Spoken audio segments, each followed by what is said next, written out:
And well, through the wonders of technology, we're able to connect with folks far and wide for what we expect to be a really interesting and very timely book discussion, but also a reflection on an amazing career in the U.S. military, an amazing opportunity to develop and reflect upon skills learned through a career and a lifetime of leadership. And we could not be more pleased to have General Martin Dempsey, the former chairman of the Joint Chiefs, with us today to talk about his new book and reflect on his life and career. Let me just say a welcome. I still see there are a few more participants being added. So I just want to say welcome to all the folks that are on right now on behalf of the Center for the Study of the Presidency and Congress. We appreciate you being with us today. We very much appreciate General Dempsey being with us.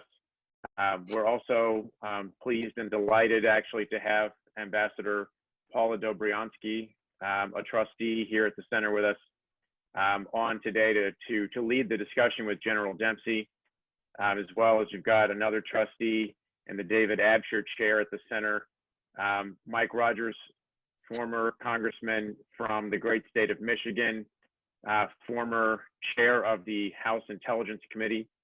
I do want to start by saying I hope everybody's well. I hope everybody's families are well. I know this is a challenging time for a lot of people, and we do appreciate you being with us. Particularly, I'd like to say, Mike, in your honor, to the folks out in Michigan, to our brothers and sisters, our Michiganders out there.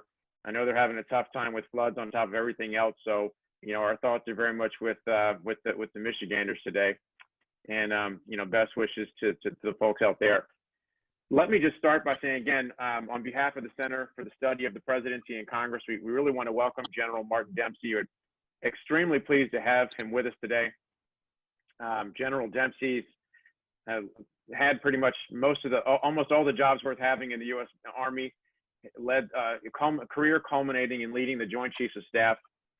And I had the opportunity to meet General Dempsey when I was a freshman member of the Armed Services Committee, representing the Hampton Roads area of Virginia, when the general was leading the Army TRADOC. And that command, I hope and I expect, was an opportunity for the general to reflect on the lessons learned in leadership, and one where he was able to apply that across the Army. And I wanted to say, General, that leading an institution that studies the presidency, studies this presidential decision making and the relationship with the Congress, and delves deeply into national security issues. I very much appreciated that one of the things said about your book was that it was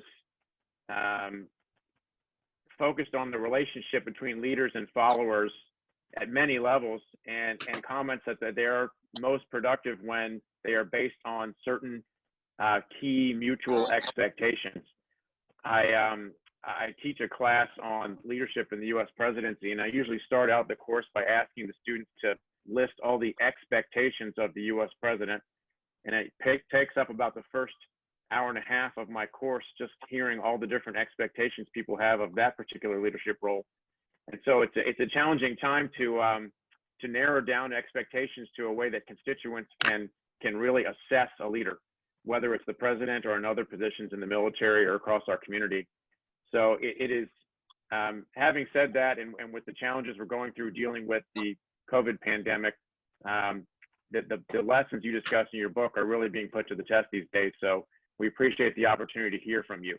And so not to delay the opportunity to hear from you much longer, I just want to say thank you. And let me turn it over to my colleague, Chairman Mike Rogers, for any welcome he'd like to make, and then we'll go straight over to Ambassador Dobriansky to begin the conversation. Thank you, sir.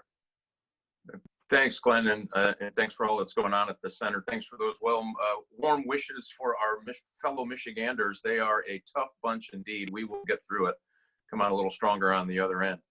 Anybody that can survive January and February in Michigan is a pretty tough hombre, I think. And thanks for all the work that you're doing. I can't wait to hear Paula Dobriansky, Ambassador Dobriansky, grill the Joint Chief. This is going to be fun. Just kidding. She's always exceptionally good, and I always count myself lucky to be in her company and hear her presentations. General, thank you very, very much. I have lived my career by passionate curiosity. I notice that's one of your leadership points, and I tell you, it has served me well. It's gotten me in trouble a couple of times, but mostly has served me well, and I'm looking forward to hear your experiences. I had the good fortune both to see your work and work with you along your path, and we bumped into each other along the way in that really impressive path. So thank you for your service. Thanks to all that you've done for the men and women of the U.S. military, and thanks for all you've contributed to the national security of the United States. And again, with that, I look forward to the conversation between you and Ambassador Dobriansky. Thank you, Glenn, and thank you, Mike. And good morning, General, and to all others joining us. We're really delighted you're here. And I want to get this conversation going, and I want to begin with how you yourself have described your book. You said, quote, "Written from your belief that for the good of us all and the good of the nation, each of us should accept that it's no time for spectators," unquote. Well, clearly with COVID-19, we have so many who are on the front lines, the first responders.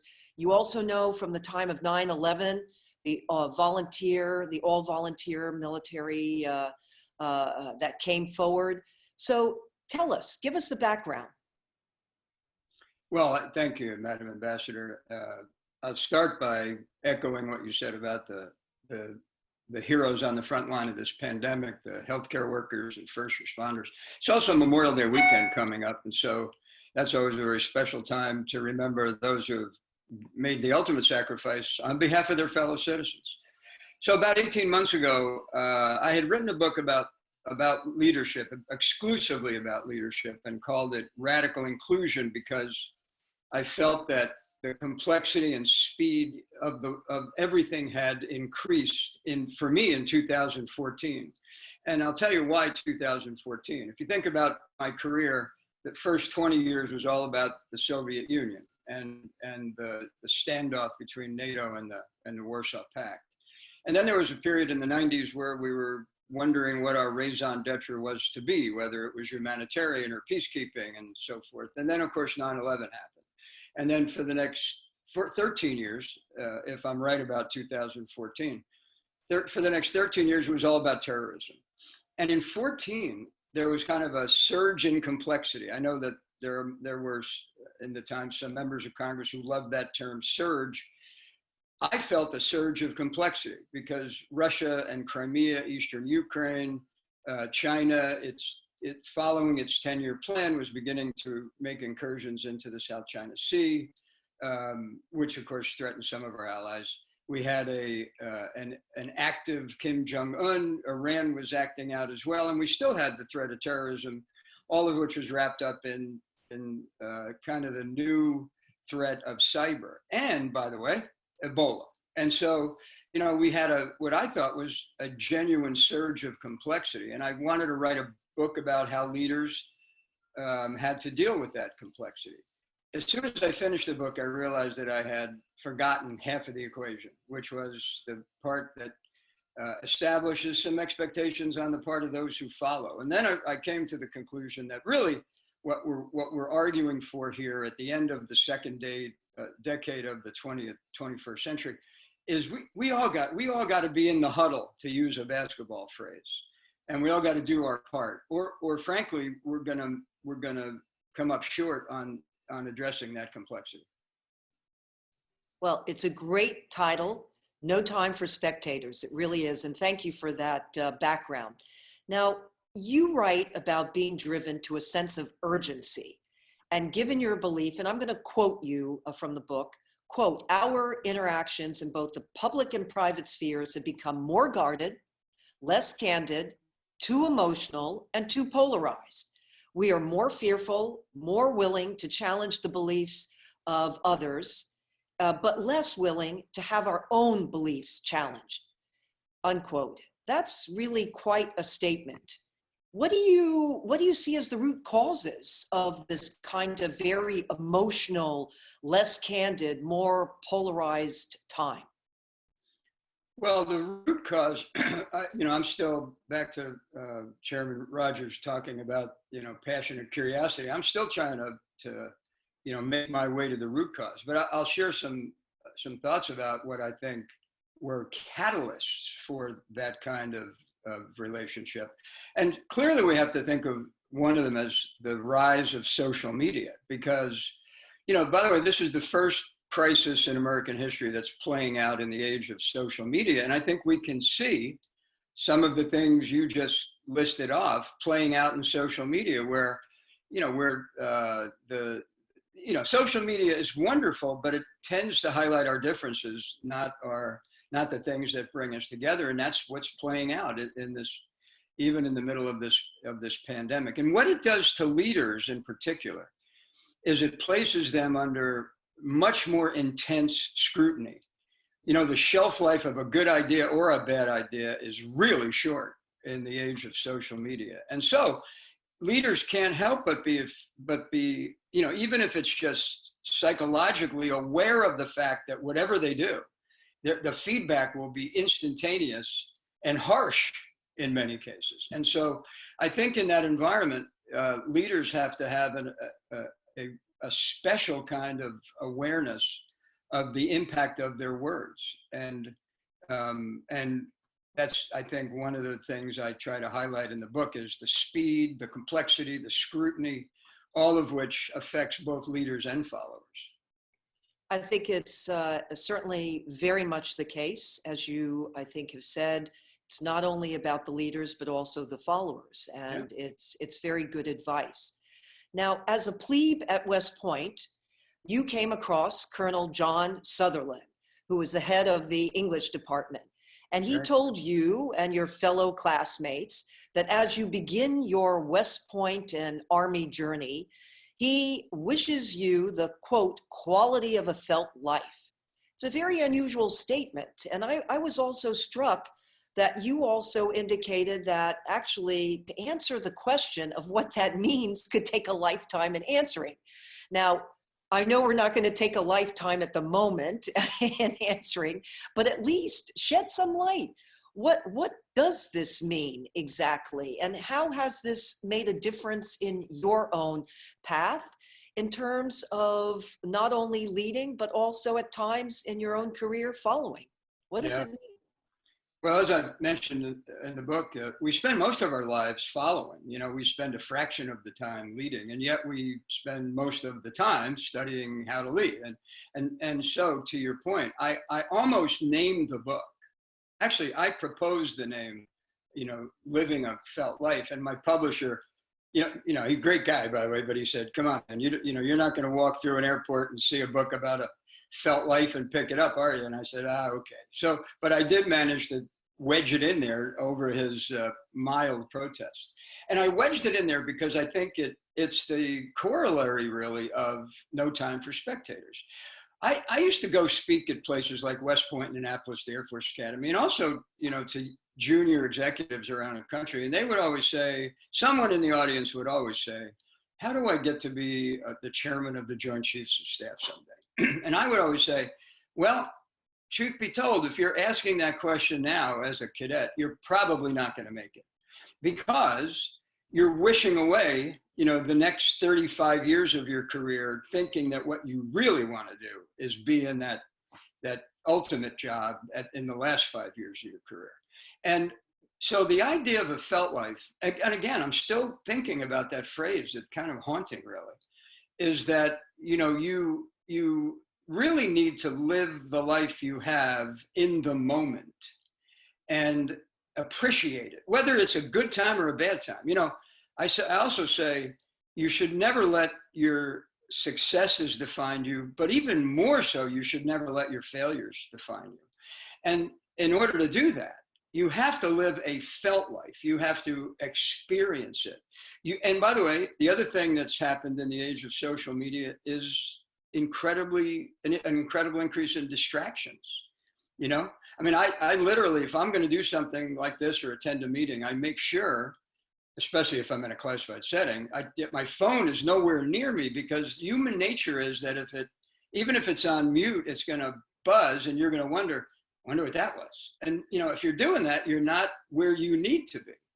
And so if you think about, the proliferation of information, one of the things it does, I think, is it distracts us from living a felt life. And I just think you have to, by the way, one of the positive outcomes of this pandemic is that people are telling me, for the first time in a long time, they're actually living a felt life, because they're more in the moment. They're not as distracted. So the question is, obviously, we don't all want to be quarantined in our homes for the rest of our lives. But when we get back out and about, we ought to remember the good things that we learned about ourselves in the middle of this, stay-at-home period. That you also touch upon in the book, and that is that there are people in our lives who you may know more about, who may know more about what's good for you than you do yourself.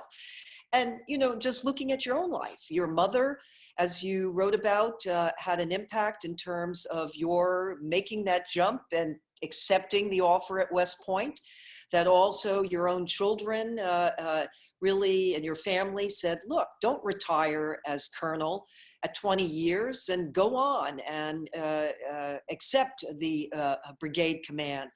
And then no less with Defense Secretary Gates, whose decision that you should be the chairman of the Joint Chiefs. So share with us the importance of that theme. I think that's certainly something that not a lot of people always adhere to. Yeah, it's kind of related to another phrase that I like to use myself. I was at a ceremony graduating from being a major toward lieutenant colonel, and a general officer said that he carried a card around in his pocket, a 3x5 card. And on the card, it said, when is the last time you let someone junior change your mind about something? And he said, if you can't answer that question, the more senior you become, then you're really not the kind of leader we need you to be. Well, that's kind of what I try to bring out through these personal vignettes in the book, related to how my mother knew what was best for me, that my wife and children knew what was best for me, that Secretary of Defense knew what was best for me. If I take credit for anything, it's that I listened. I took their advice and acted on it, rather than, become prideful about it and decide that I knew better than everyone else. And so I guess what I would suggest, and I think it works at every level, from the national level to the local level and into private homes. I think you have to concede that you may not always know the best thing for yourself, or the best decision to make. And if we don't allow others to influence us, we're kind of left with our own narrow view of things. Exactly right. Well, I want to go to a different part of the book, and where you basically describe what a military advisor to the president should be providing to the commander-in-chief, and also what to expect in return. Right. And you told President Obama, as I understand it, that military advisors must get their facts straight. They have to have the courage to tell the truth, and even if the boss doesn't want to hear it, to also recommend solutions when presenting problems. And also, it's important to present options, not ultimatums, and also to be able to articulate those risks that are associated with each option. So now, as a former chief military advisor to not only the Secretary of Defense, but also to the Commander-in-Chief, the President, was it difficult to meet that set of criteria? I mean, it's rather daunting.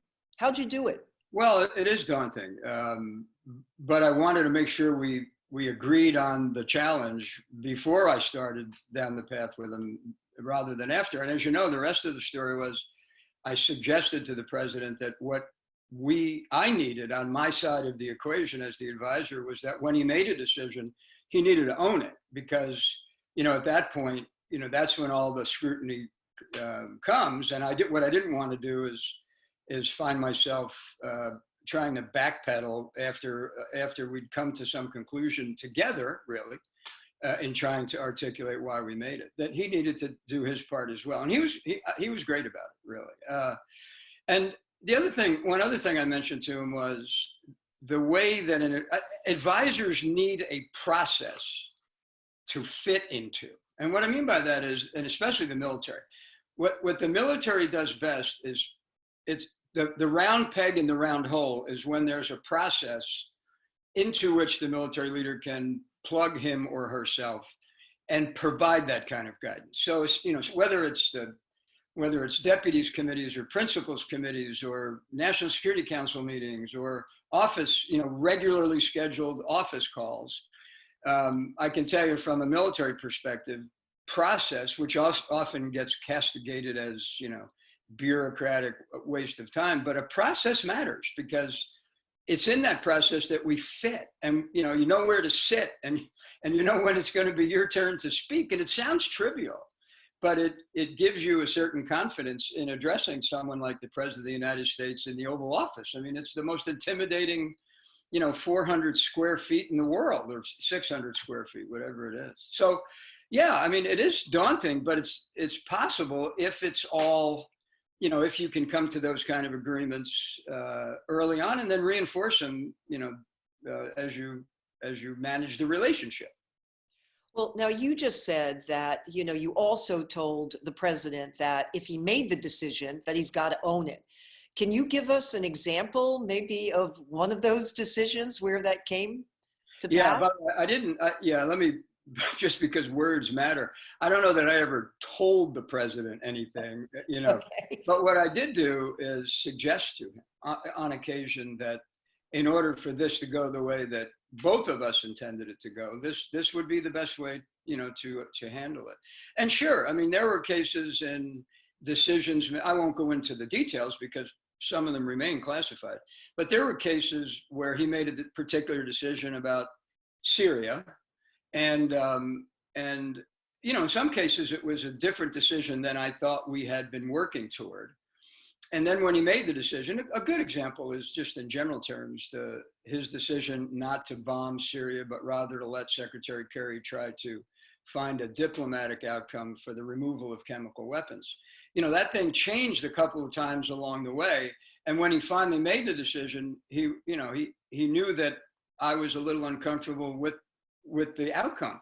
And not uncomfortable, that's not fair, but that it was because it had changed, kind of late, that I was struggling with how, when called to Congress, because I knew darn well that I was going to be called over to Capitol Hill. By the way, I still to this day hold the record for appearances on Capitol Hill, 45 in 4 years. And so I knew what my next week was going to look like. And I had to have a conversation with the president about how this would be, how he was going to articulate this outcome, because I was going to have to help him do that on Capitol Hill.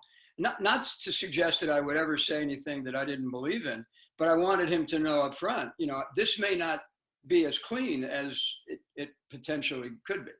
And that was one, and there were others along the way. No, that's great. General, I'm just queuing up because we're going to have our participants in this webinar coming forward with some questions, and I'll be shortly turning it over to Dan Mahaffee, but not yet. I have just two last questions.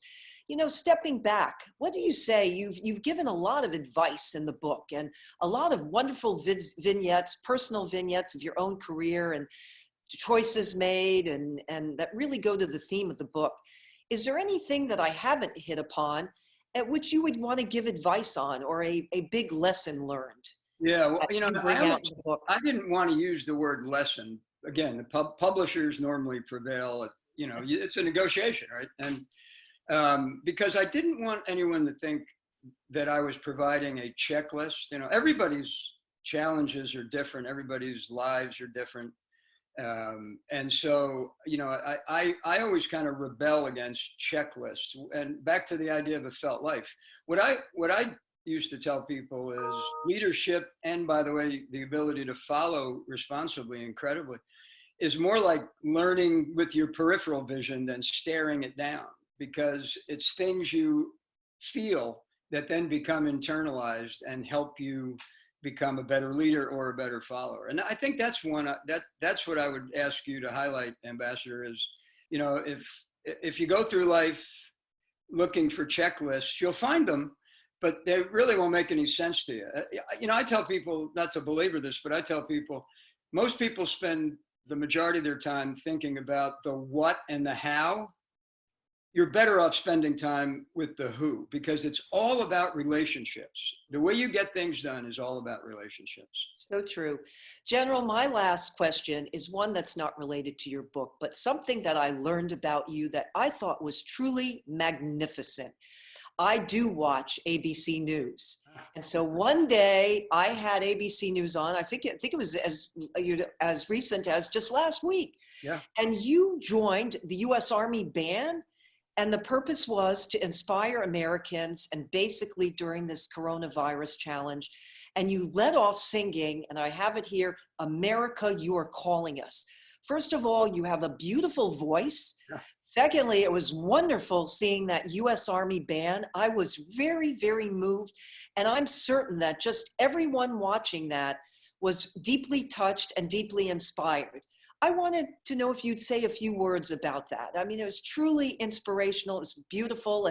And just, you have another career here, by the way, with your voice. Well, I might need it, I guess, but thanks for the kind words. And what happened was, we were getting ready, that group of, by the way, I learned that as a mediocre Irish tenor, if you surround yourself with 7 PhDs in music and, you know, Juilliard school quality musicians, you're probably going to turn out okay. But we were getting ready to do a charitable event this weekend called for the Tragedy Assistance Program for Survivors, or TAPS. And we were just talking about what we were going to do, because we're doing it virtually just like everybody else is. And, you know, we all of a sudden we said, why are, you know, yes, we should keep making life more, you know, happier for these families of the fallen. But we also said, I wonder if we could do something more ambitious. And we got really ambitious, and we put this thing together, and it does 3 things, I think. One is, I hope it celebrates those who are currently on the front lines, which is healthcare workers. Secondly, I hope it, you know, kind of inspires a sense of hope. But the other thing it does that doesn't get as much attention is it challenges people to think about, who do we want to be at the other side of this pandemic? Because there's some things we could do along the way that could change. You know, my America is optimistic, it's inclusive, you know, it's in some ways, you know, humble. Well, we could come out of it more fearful, more isolated, more separated, more, I mean, there's outcomes that we shouldn't take for granted. And so that song was hopefully a challenge to think about who we are, but maybe even more important, who are we going to be on the other end of this thing? It did have multiple messages. It was inspirational. It did pay tribute to those on the front lines, those first responders. And it was certainly, and is certainly, patriotic. You certainly did put forward what we want to be and how we're Americans and standing together. I was really moved by it, and as you could see, and that's why I had to inject that into this interview today, because it was, I was watching it, and then I saw you and I said, well, there he is, he's singing. Anyhow, thank you so much for that. I am now going to turn the second part of our discussion over to Dan Mahaffee to bring in our participants in this webinar. But thank you for that wonderful opening, General. Just really just wonderful. Thank you. Thank you, Ambassador. Thank you. Over to you, Dan. Thank you, Ambassador. And we've got some great questions here. I'm afraid we won't have time for all of them, but I want to curate some of them because they're sharing some common themes here in these questions. And a lot of them focus, as you discussed, on the importance of relationships. Yeah. Building them, building trust in relationships. And the questions come at 3 tiers. So I want to start with the first tier of relationships, which is the way you see the relationships working in your experience as chairman of the Joint Staff and that relationship with the Secretary of Defense, as well as those in the White House on the NSC, and that bridging across the river and that civil military relationship? Well, I mentioned to the ambassador, I came in to be the chairman after the first 2 years of President Obama's first term. And so I kind of bridged his national security structure that from one term to the next. And as a result, in the first couple of years of my chairmanship, the structures were still being worked out. But by the second half of my time, the president was very confident in what he needed to make the decisions he needed to make. And that's ultimately the president's decision to make. He has to take stock in himself to understand how he makes decisions, and then select people that can provide information in a way that he chooses to manage it. And President Obama had a very structured National Security Council and National Security Council staff. And frankly, in the military, we're all about structure. And so it was an easy fit for me, if you will, to plug myself into that structure. And then in knowing when the times would be where I would have access to provide advice, to prepare myself to do it. And that's the second point I'd make is, the thing I learned right from the start is it's not just about being an expert in military activities if you're the chairman, because you'll be in meetings about things that have very little military equity. But what President Obama wanted was people in the room to be in the room, not to have their, not to be 100 miles away, daydreaming about something. Secondly, when you didn't have the expertise, he kind of wanted you to listen to what was going on. And if you couldn't make sense of it, then it probably needed to be sharpened a bit. That was another challenge he gave to us. And the third thing he said was, I want you to surprise me. He said, I read all the briefing materials. So, if you come in here and you're just going to regurgitate the briefing materials, it's going to be a long meeting with, not much to show for it. I thought that fit my personality a lot. And then on the other side of it, with the Joint Chiefs, what you realize is that the chairman has very little direct authority, but he has enormous influence and convening authority. So I could convene experts. I did, for the Ebola crisis, I pulled in, Lori Garrett. I pulled in the head of the CDC. I don't mean I pulled them in. I invited them to a meeting, but if the chairman invites you, generally people show up. So I had CDC, WHO, Health and Human Services, FEMA, Doctors Without Border, and then a couple of academics and a couple of intel specialists. And it helped me, learn about what was possible, not only in outcomes of a pandemic, but also what we could do as a military to contribute to the outcome, which allowed me then to go across the river and make those recommendations. The next set of relationships that our questions touch on is at a time of extreme partisanship and that level of rancor we see in the United States, and also from your viewpoint in the military, where you bring together people from diverse backgrounds all over the country come to serve. How do you think we can better bridge and build trust across the aisle in these relationships and work for the national common good?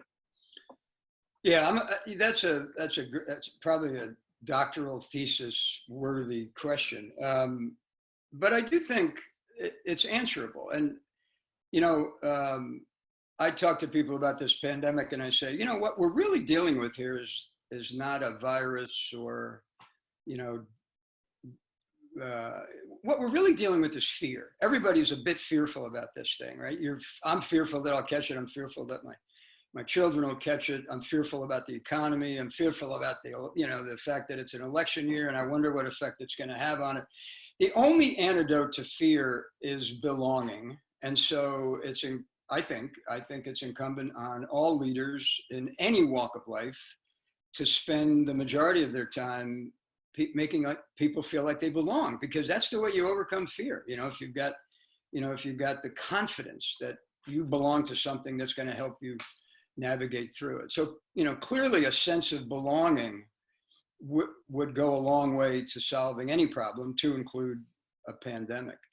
The second thing is, I just think you have to make people realize that their contribution matters. In other words, if you're going to make them feel like they belong, take the next step and make them feel like their contribution matters. And then what comes of that is trust. And once you've got that in a relationship, you can accomplish almost anything. But in the absence of trust, you can still accomplish things, but it's probably going to take longer, cost more in any number of ways of measuring resources. And my sense is outcomes won't last as long because people won't have taken ownership for the outcome. And then the final set of relationships that the questions touch upon, your experience working with allies and partners and the importance of those relationships for our security interests, what we should understand about those, but also how you have to accommodate the cultural and differences that we face, even with our best of friends. I grew up in an army that relied upon its allies for the first 20 years to match the military capabilities of the Soviet Union. Then later I served with allies in Desert Storm. I served with them in Iraq and, led them in Afghanistan through CENTCOM, and then up into including my time with them as the chairman of the Joint Chiefs of Staff. And the thing about allies and partners, that's what makes us different, by the way. The United States different in terms of its national security, its approach to national security. I mean, Russia doesn't have any allies. It tries at least to have a sphere of influence. China doesn't have any allies. They have a supply chain that they manage, but they don't really have a system of allies and partners. What I think you get from allies and partners is first and foremost knowledge, because they're places that you're not. They've had experiences that you haven't had. And so gaining their insights is important. Secondly, they take some ownership of problems with you, and they share the burden of resources. Now, I got it, sometimes not as much or as consistently as we'd like, but as I told people with NATO when I was chairman, yes, we'd like them to contribute more, but they contribute as a group $300 billion a year. That's not anything to lightly dismiss. And so, I'm a believer that one of the things that makes us different in the world is the ability to have allies and partners, and that ought to be an important part of, we ought to be preserving that in all activities, whether it's health or migration or security. The next questions, I think we will look at some of the ones from touching on leadership and particularly future leaders and their role within either civil or military life. And one comes from a West Point cadet, and he talks about General Miley's assertion of, quote, disciplined disobedience and the role that will have in being a military leader, and how that relates to what you've discussed in the idea of responsible rebelliousness. How do they fit together in an approach that a young officer or leader should have? Well, I think that what both Mark Milley and I are alluding to is that we need leaders at every level who are willing to act once they understand the intent of a mission or of an order, that they need to have enough confidence in us that we will underwrite their effort to accomplish the mission in the way they see fit. Think about it this way. I think in general, not just in the military, but in most walks of life, civilian life, what you really want is to, centralize the what. Here's what we want you to accomplish, but decentralize the how. Because again, the chairman can't possibly know what's going on in combat outpost Malakshey on the border between Pakistan and Afghanistan. Just can't know it. And so you have to have confidence in that young captain there to get the mission done. He has to understand the mission, but he has to have, the initiative and has to have the confidence to get it done. I call it responsible rebelliousness because I think one way to measure if you're being a little rebellious, meaning, this whole thing about thinking outside the box. Well, the box actually got to be the box because it works. So we shouldn't, kill the box or throw the box away. but it's not a bad thing to push on the edges of it.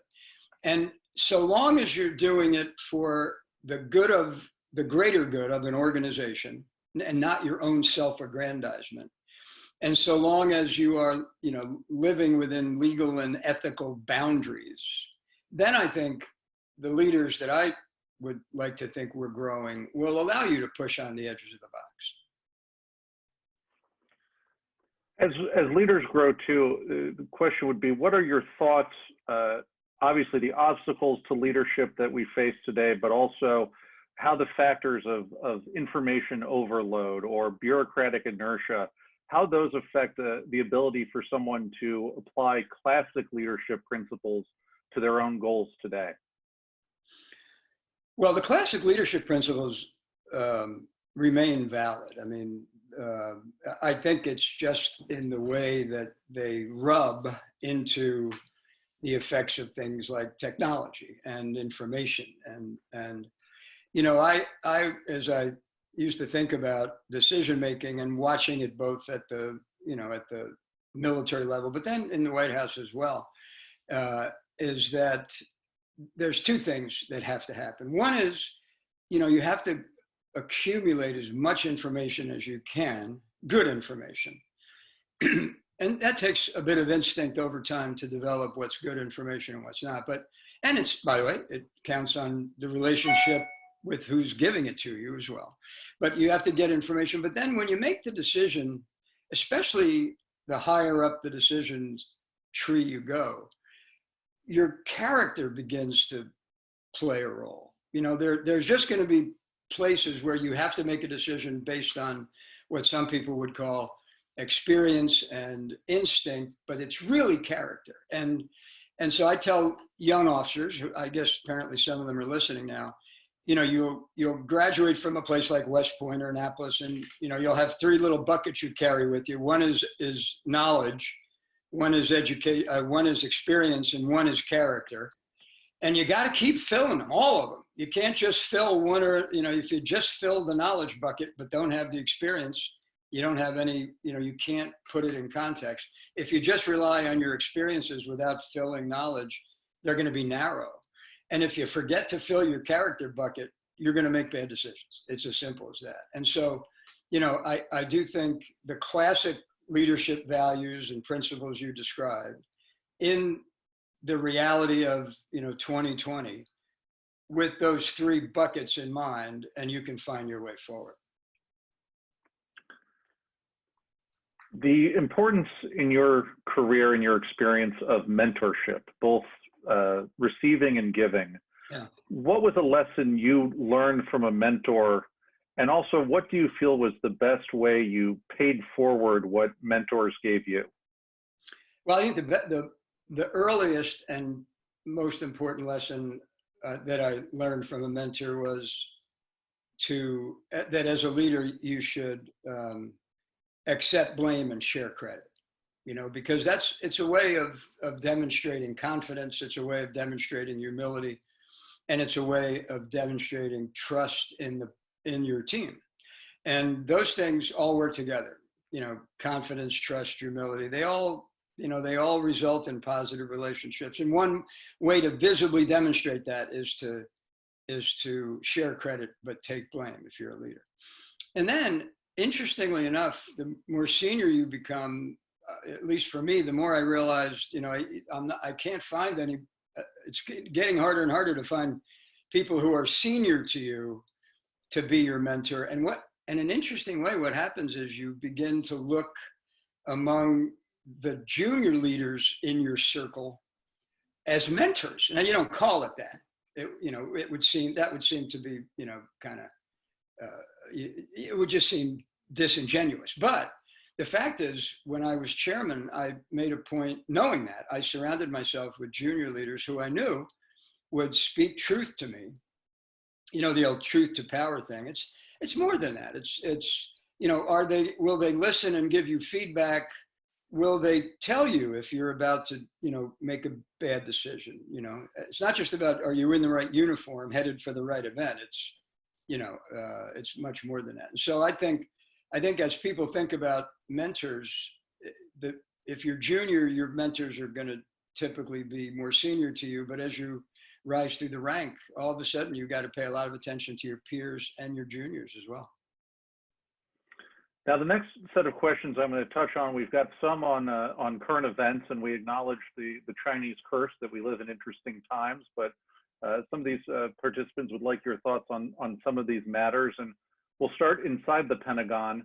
The idea of the Space Force, the need for it, is it the right time for it?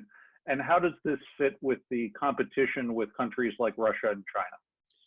No, it's a great question. I can tell you that in my years, and as chairman, which spanned from 2011 to 15, I was persuaded that it wasn't the right time then, because the core competencies and the tasks, if you will, were being managed, very well by the Air Force, and the different subcomponents that each of the services had that paid attention to space.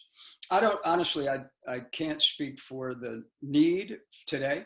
I can tell you that at some point it was pretty clear we would want something like a Space Force, either as a unified or a sub-unified command, and that decision's obviously already been made. I think, the way you balance whether the time was right is in whether the tasks that you've identified are being handled adequately. If not, then there's a need, obviously, and whether you have the resources. And I think the last couple of years, there's certainly been resources available. If you're asking me looking into the future, am I concerned about that? Yes. I mean, this pandemic has caused us to take a pretty decisive economic dip. And I was involved. When I was chairman, we were coming out of the 2008 recession, and it took us every bit of, I think probably 6 years before we climbed out of that 2008 recession. And I don't know how long it's going to take. This, people describe this current economic climate as either a V, a W, or a U, and I'm not an economist, but each of those will have a different impact on how much money the Defense Department will have. And so I think that's a factor. As far as its effect on the relationship with Russia and China, clearly the relationship is not what it was in 2014. I don't know, and I'm not saying it's better or worse. It may be of necessity that we're more aggressive, at least toward China. I don't have the intel.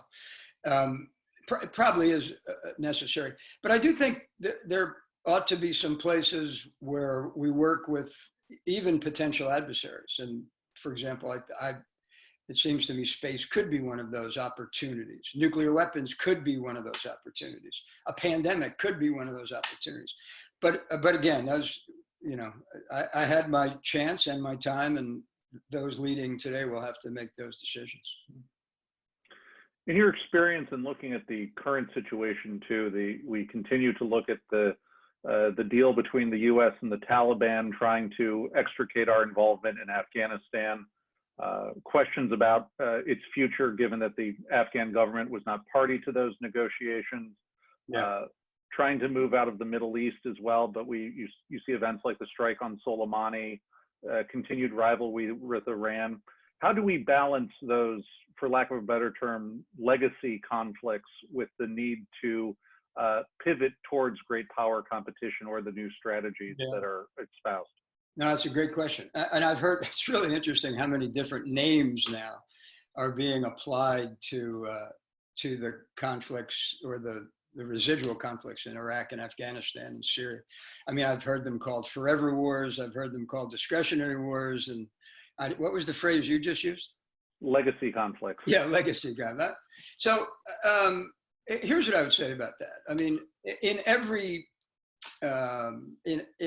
cycle of history, we have to decide what are the threats, and then you assign risks to those.